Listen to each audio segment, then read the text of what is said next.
겨울 여행 6. 봉화할배와 석천정사.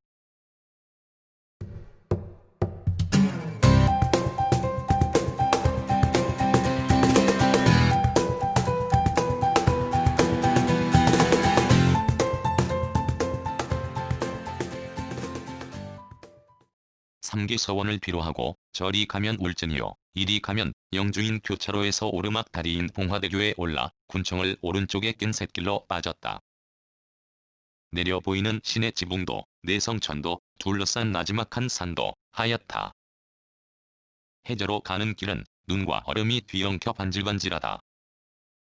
왼쪽은 눈, 오른쪽은 도랑을 낀 두 길로 한참 가면 당나무가 저 앞에 보이는데 눈만 빠끔하게 내민 한 안악이 길에서 서성거리다 말고 빤히 쳐다보기에 유리를 스르르 내렸다. 그러자 찾아가는 노인의 저 숙모인 안악이 먼저 나를 알아보며 반가워한다. 갑자기 어쩐 일이에요? 할배 보러 왔어요. 계시죠? 좀 전까지 밭에 있다가 발이 시리다면 들어가던데. 저 집이죠? 안악이 가리키는 집에 갔다. 할배요. 열린 현관문 안에서 인기척이 나는데 대답이 없다. 할배, 저 왔습니다. 갑자기 웬일인가? 보고 싶어서요. 여기까지 말하자 노인이 안절부절 못한다. 까닭은 집안을 치우지 않아 엉망이라는 것이다. 어쨌건 들어오게. 노인은 말과 달리 선뜻 들어오라고 했다. 막상 안에 들어서니 혼자 사는 집치고는 말끔하다. 나 원참. 이런 꼴을 보이게 하다니? 뭐가 어떻다고요? 노인이 사과를 꺼내 과도와 함께 접시에 담아 내왔다. 깎는 건 내가 맡았다. 이 노인이 좀 전구경한 서원에 한때 내가 기거하도록 해주었다. 거기에 사람이 살던데요. 한 달 전쯤 몹시 춥던 날 이사를 왔어. 관리는요? 그 사람들이 할 거야. 두서없이 이런저런 말 끝에 노인이 활짝 열린 작은 방에 들어가더니 큰 종이 상자를 꺼내왔다. 벽에는 여러 개의 중절모가 걸렸다. 노인이 얼마나 깔끔하고 꼼꼼한지는 현관을 들어서기 전부터 알아차렸다. 여러 가족이 사는 집 못지않게 혼자이면서 수십 개의 신발을 먼지가 들어가지 못하게 흰 비닐봉지에 담아 묶어 정렬해 둔 게 그것이다. 노인은 나보다 동행자를 배려하는 의미에서 거기에 가자고 했다. 우리는 노인의 안내를 따르기로 했다. 울진으로 가는 내리막길에서 보이는 닥실마을의 기와지붕도 하얗게 변했다. 마을 회관 앞에 궁전을 두고 우리는 걸었다. 정사로 가는 길 두 왼쪽 거랑이 꽁꽁 얼어붙었고 내를 따라 부는 바람이 한낮인데도 매섭기 그지없다. 다리를 건너 오른쪽이 정사에 가는 길이다. 겨울 구경꾼들이 다니기에 지장이 없도록 길복판은 눈이 쓸렸다. 한겨울의 닥실마을과 정사 구경은 나로서는 처음이다.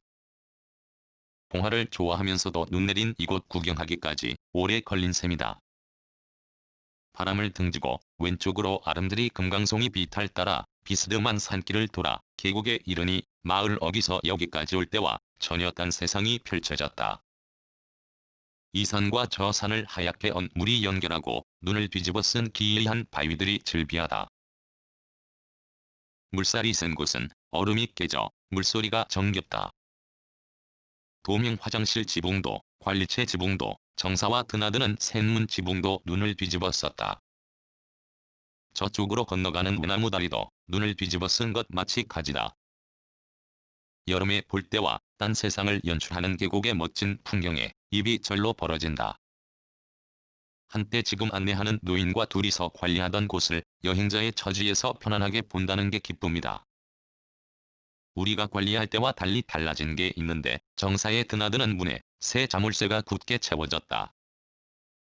이리하면 한겨울뿐 아니라 여기를 찾아오는 사람들이 정사 안을 마음대로 구경할 수 없다. 그런데도 노인은 안내하려는 뜻을 굽히지 않았다.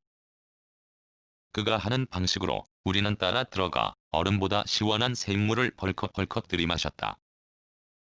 눈 덮인 너른 계곡의 운치를 제대로 보는 것도 안에 들어왔기 때문이다.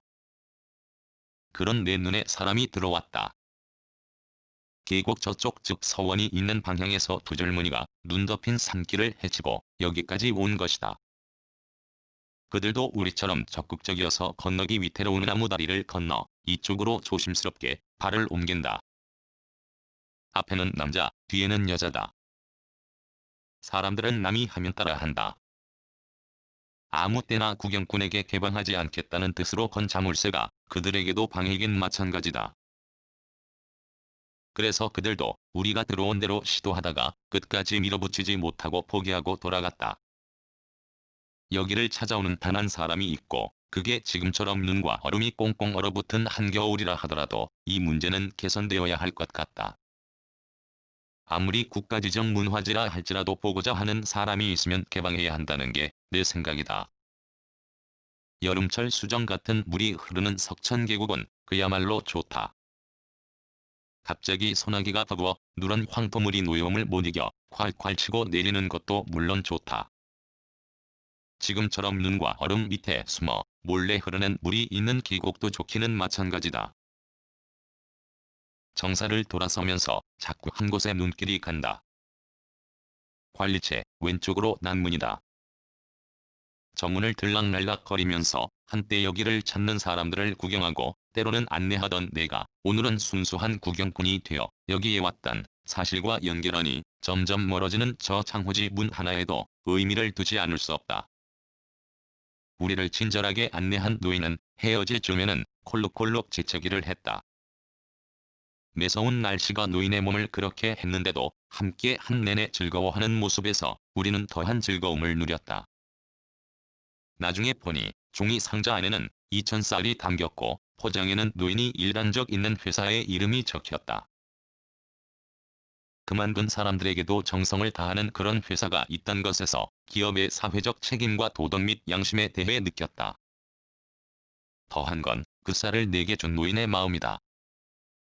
내가 먹는 쌀 소비량은 극히 적단 걸 전에 한 번 말했었다. 여름에 누가 몰래 가져다 놓은 쌀이 아직 반이 남았다. 그런데도 노인의 정성을 뿌리치기 싫어 나는 받았다. 두었다가 올해 비해당을 찾아오는 사람들에게 이 이야기를 하면서 김이 모락모락하는 밥을 지어 먹을 것이다. 2013년 1월 11일